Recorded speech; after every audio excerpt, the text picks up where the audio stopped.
Hi guys, welcome back to Liking Hiking. So, as promised, I'm doing a review video today on my Cedar Summit Flame 4 sleeping bag, which I have had for the whole of this past season. So I switched from a synthetic bag that was designed more for traveling than it was for hiking to a down sleeping bag. So the Flame 4 is a 850 plus loft fill bag, which basically just means the loft fill goes up, so more air. The higher the fill value, I don't really know what it's called, but basically it traps more air in for a lighter weight. So the higher it is, the lighter your product is likely to be. It doesn't necessarily guarantee warmer, because you can make something the same temperature rating, but you use more of, say, like 600 fill down to get there than you do of 850 fill down. Anyway, if you want to know more about loft fill powers, Google it. It's way better at explaining it than me.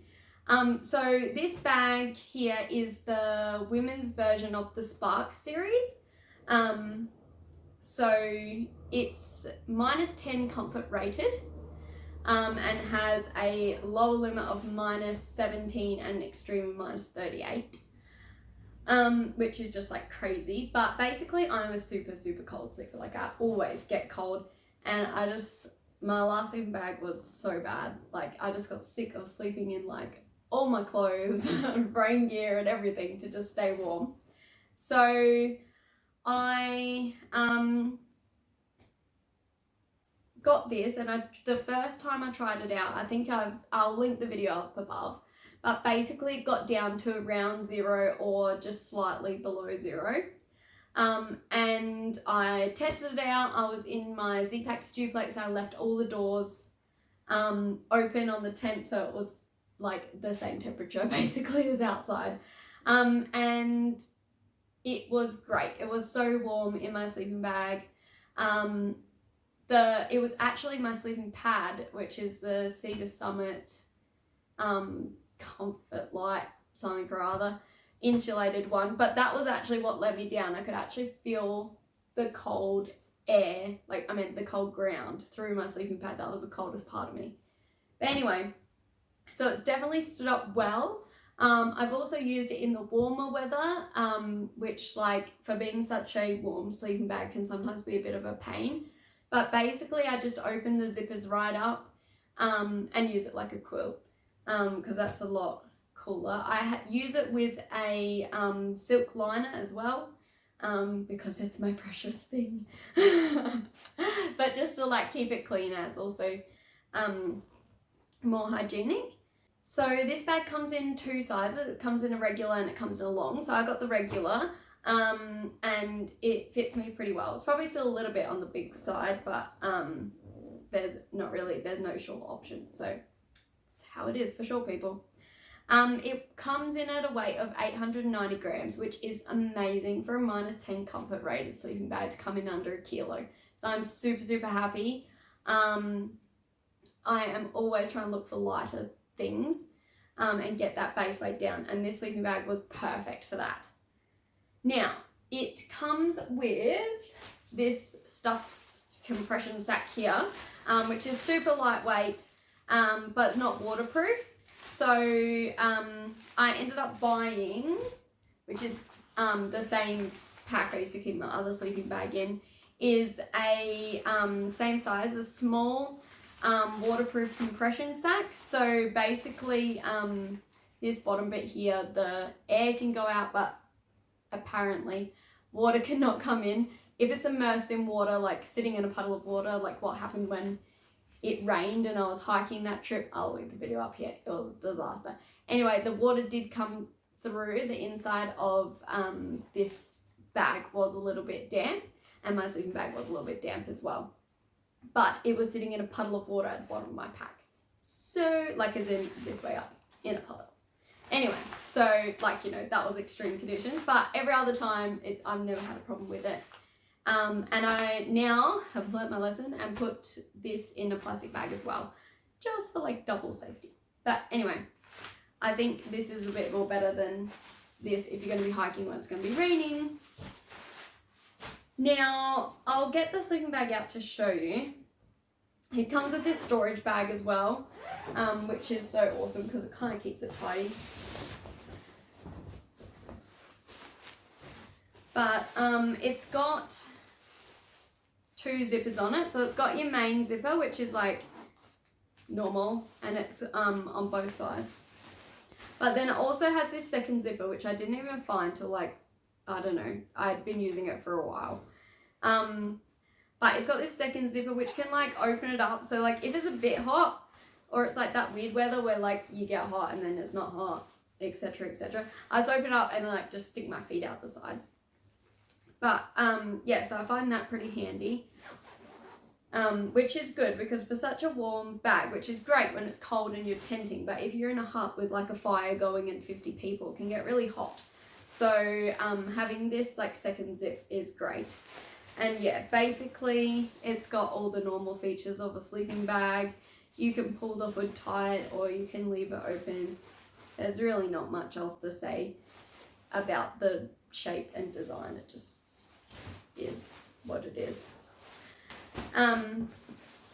But yeah, I guess for me, the experience with this sleeping bag has been amazing. It's super versatile. The joys of down. It's super versatile in the fact that it will keep me warm on those colder nights, but also it will be like able to be opened up and things like that when it's not as freezing as like 0 degrees. So it's like definitely not the cheapest sleeping bag out there. The recommended retail price for that sleeping bag is around $800. However, you can get some really good sales out there. I did not pay that much. That's ridiculous. Anyway, so my suggestion for you would be keep an eye out for a sale. I would say the biggest thing as well is to just research what you want, because it really depends on what climate you're thinking of hiking in. So here in South Australia, basically our hiking season runs through winter, which means the lowest temperatures you're looking at sort of getting are around that -5, -6 degrees overnight, and that's pretty extreme and somewhat rare. But yeah, so I definitely needed that warmer sleeping bag.